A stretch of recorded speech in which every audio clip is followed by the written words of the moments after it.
میں نے زندگی میں پہلی مرتبہ جب یہ حدیث پڑھی تھی، یہ حدیث جو میں آج آپ کو سنانے لگا ہوں، تو دیر تک میرے اوپر ایک عجیب کیفیت طاری رہی تھی۔ ایک یہ حدیث اور ایک قرآن مجید کی آیت نبّئ عبادی انی انا الغفور الرحیم۔ وہ اعتکاف کے دن تھے کہ تلاوت کرتے کرتے میں جب یہاں پہنچا تو اس آیت کا ترجمہ یہ ہے کہ میرے بندوں کو بتا دیجئے کہ میں غفور بھی ہوں، میں رحیم بھی ہوں۔ تو پتہ نہیں میرے اوپر کیا کیفیت وارد ہو گئی، اس آیت کا کوئی ایسا نورانی عکس پڑا تو میں قرآن مجید لے کے ایک ایک حجرہ اعتکاف میں جاتا تھا، اور عجیب آنکھوں میں آنسو اور بدن پہ ایک راشے کی سی کیفیت، اور ایک کو کہتا تھا یہ تمہارے رب کا قرآن ہے کہ اللہ فرماتا ہے بتا دو بندوں کو کہ میں غفور بھی ہوں، میں رحیم بھی ہوں۔ تو وہ ایک کیفیت پیدا ہوئی تھی۔ بہرحال بعد میں بھی بارہا اس کی تلاوت ہوئی، اس کا آز تو ملتا ہے، لیکن وہ ایک لمحہ ہوتا ہے، وہ ایک بجلی ہوتی ہے، گونجتی ہے اور گزر جاتی ہے۔ اسی طرح یہ پہلی مرتبہ جب یہ حدیث میں نے پڑھی تھی تو اس وقت میرے اوپر ایک کیفیت طاری ہوئی تھی۔ تو آج میرے مضمون میں یہ حدیث دوبارہ آ گئی اور میں یہ بارہا اپنے سامعین کو سنا چکا ہوں، اور یہ ایک ایسی واردات تھی اچانک جو صحابہ کے اوپر ہوئی، ان کی قلبی واردات کہ صحابہ کھڑے تھے، حضور اچانک تشریف لائے اور فرماتے ہیں کہ کیا تم اس بات کی گواہی نہیں دیتے کہ اللہ کے علاوہ کوئی معبود نہیں اور میں اس کا رسول ہوں؟ حضور نے پہلے تو یہ بات کی، ایسے صحابہ کھڑے تھے، حضور اچانک آئے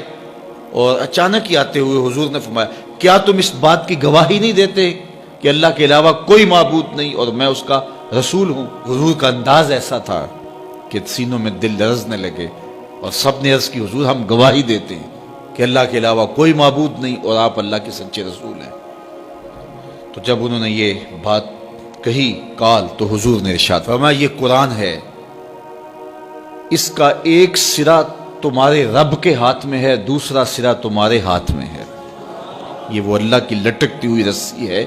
جس کا ایک سرا تمہارے رب کے ہاتھ میں ہے اور اس کا ایک سرا تمہارے ہاتھ میں ہے، اس کو مضبوطی سے پکڑ لو،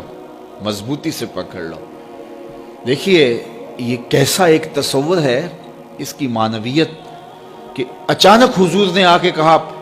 گواہی دیتے ہو کہ میں اللہ کا سچا رسول ہوں، مطلب کیا جو میں کہوں گا وہ سچ ہی ہوگا جب تمہیں یہ گواہی ہے؟ تو انہوں نے کہا کہ ہم گواہی دیتے ہیں۔ کیوں نہیں ہم گواہی دیں گے، آپ اللہ کے سچے رسول ہیں۔ تو فرمایا سنو، یہ قرآن جو ہے یہ اللہ کی وہ لٹکتی ہوئی رسی ہے جس کا ایک سرا تمہارے رب کے دستے قدرت میں ہے اور دوسرا سرا تمہارے ہاتھ میں ہے، اس کو مضبوطی سے پکڑ لو،